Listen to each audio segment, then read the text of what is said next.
Ruth's heart pounded as she stepped through the mansion's towering entrance, her twin boys clinging to her shoulders like frightened birds. Their tiny hands gripped her black, Maid uniform, while their wide brown eyes took in the glittering chandelier above. She had worked in this mansion for nearly 10 years, but today felt different. Today, she was breaking every rule. The daycare had called that morning with devastating news. They were closing immediately due to financial problems. Her husband had thrown her out the night before, shouting cruel words about her worthless job and ungrateful attitude. With nowhere else to turn, Ruth had packed everything she owned into a single battered suitcase and brought her children to the only place she knew. Her hands trembled as she adjusted the boys on her hips. Marcus and Michael, barely 3 years old, whispered softly to each other in their secret twin language.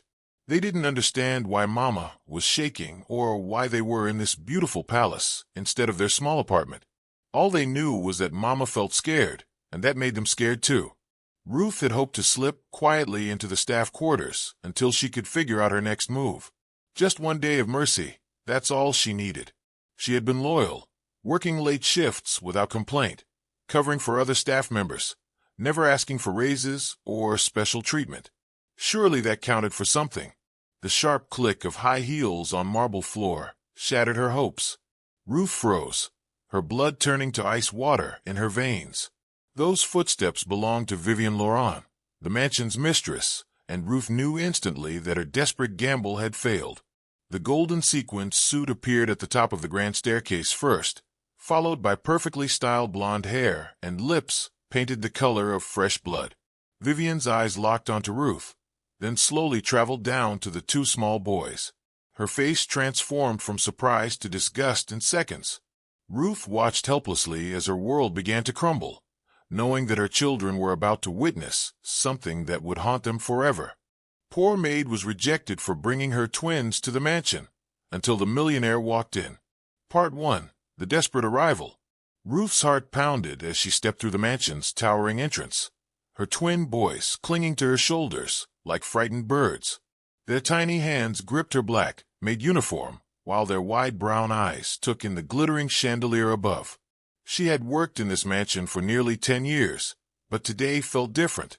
Today, she was breaking every rule. The daycare had called that morning with devastating news. They were closing immediately due to financial problems.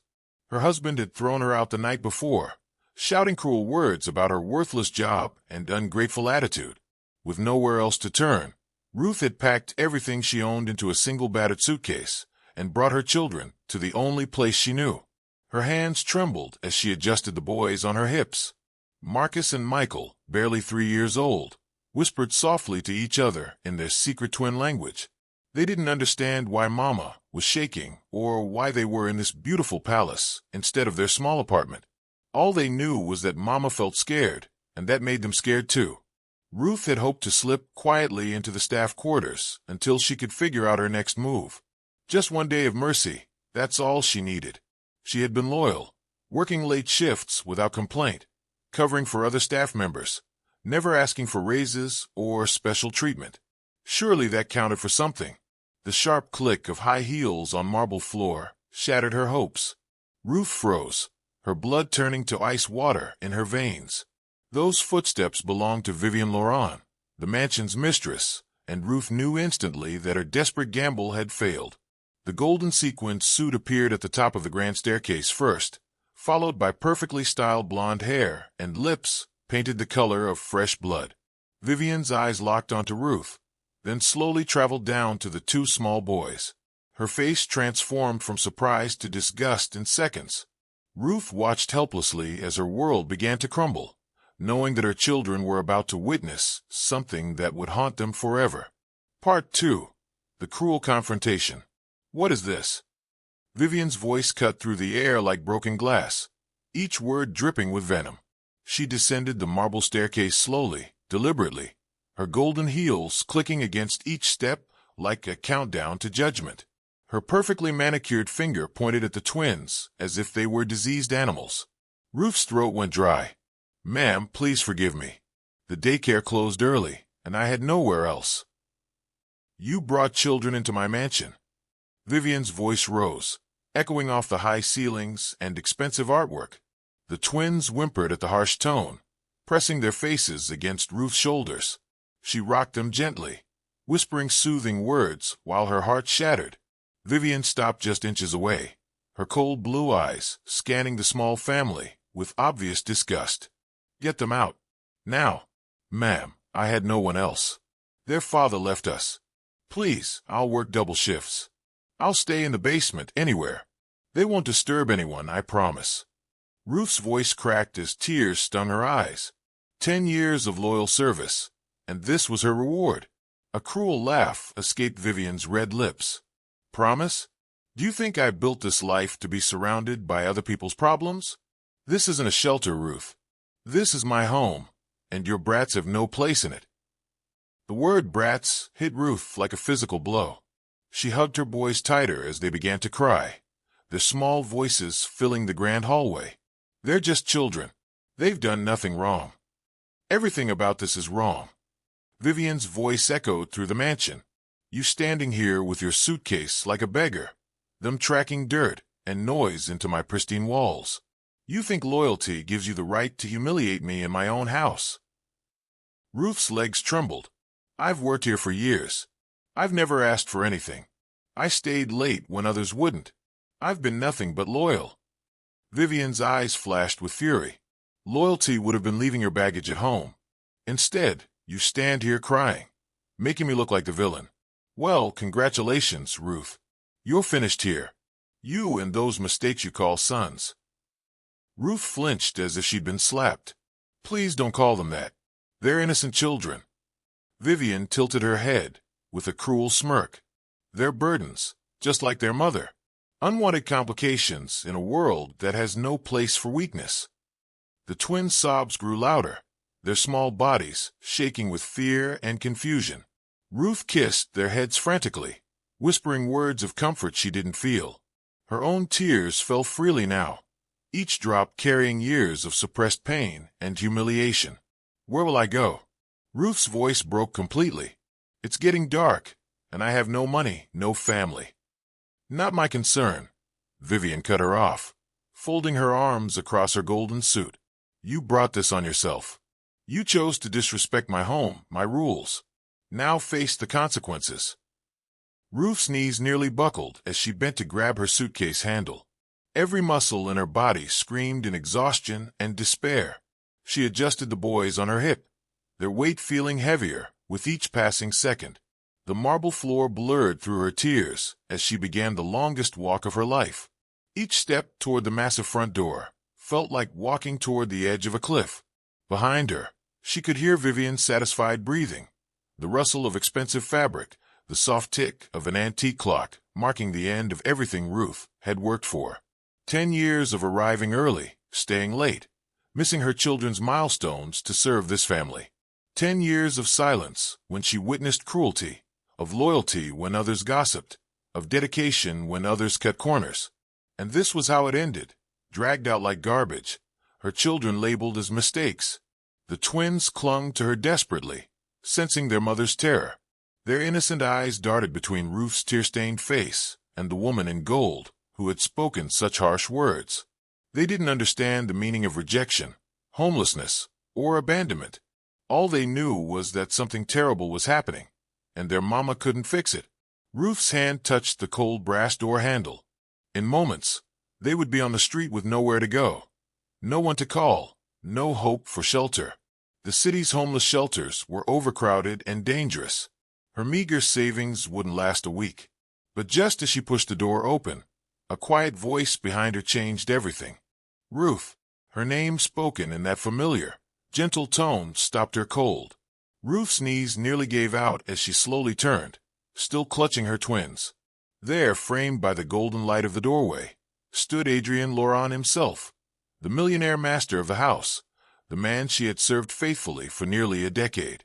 His navy blue suit was perfectly pressed, his silver hair immaculately styled, but his dark eyes told a different story. They had witnessed everything. The cruelty, the tears, the heartless dismissal of a loyal employee and her innocent children. Vivian's confidence cracked for the first time. "Adrien," she began nervously, her voice losing its cruel edge. "You weren't supposed to be home until—" He raised one hand slightly, never taking his eyes off Ruth and her children. "Put the suitcase down," he said quietly, his voice carrying absolute authority despite its gentle tone. Ruth shook her head in disbelief. "Sir, she told me to leave. I don't want to cause more trouble for you or your family." "You've never caused trouble," Adrian interrupted, his voice steady but edged with steel.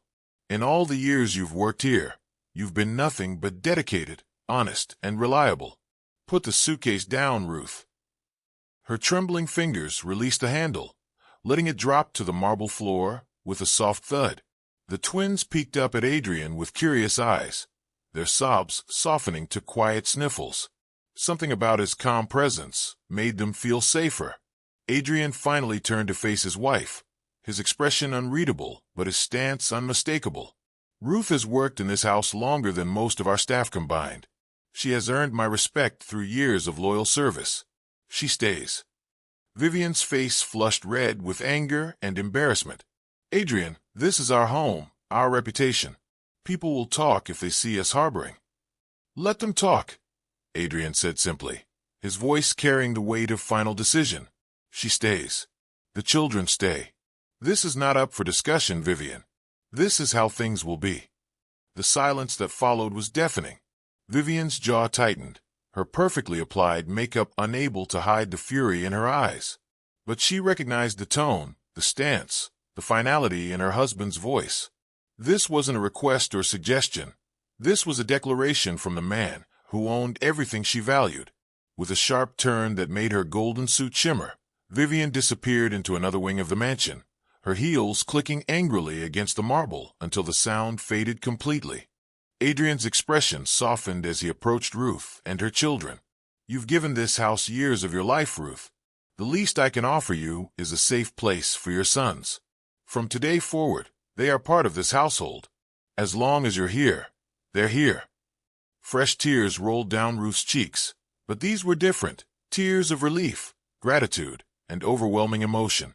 She sank to her knees, pulling her boys close and whispering, "Did you hear that, my darlings?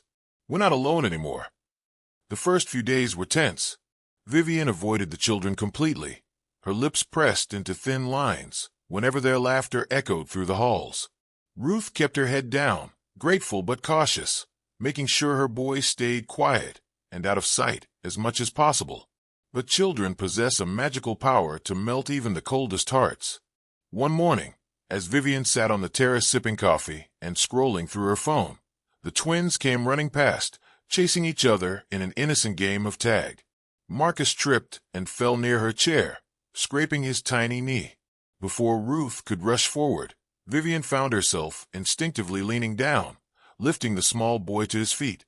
His wide brown eyes looked up at her with such trust, such innocent gratitude, that something cracked inside her chest. His little hands gripped her silk sleeve as he whispered a shy, "Thank you." "Be more careful," she murmured, surprised by the gentleness in her own voice.